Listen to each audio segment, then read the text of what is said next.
na apate kukusaidia ya kwamba neno hili linapokuja likusaidie kwa hatua nyingine. Pengine kuna majaribu katika boma lako, kuna vita ambayo unapitia.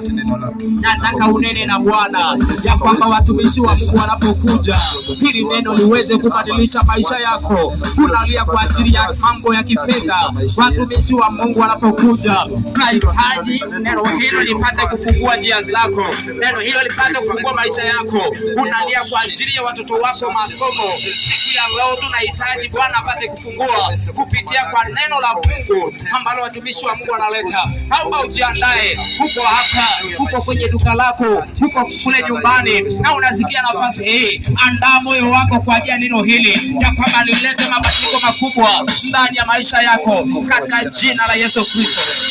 Haleluya. Asante Yesu. Asante Kristo. Kwa hivyo tunakaribisha watumishi. We welcome you. Tunakaribisha. Wapi makofi watumishi wa Mungu? Yesu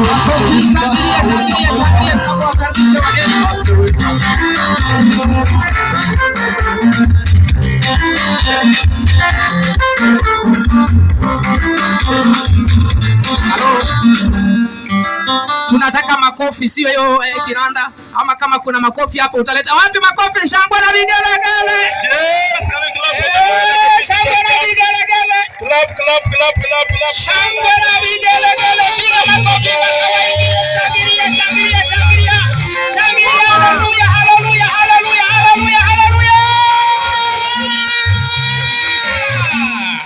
Thank you very much. Asante sana.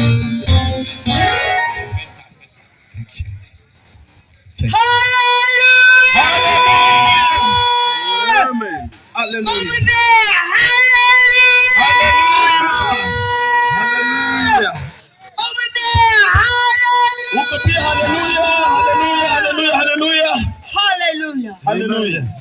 God is good. Mungu ni mwema All the time.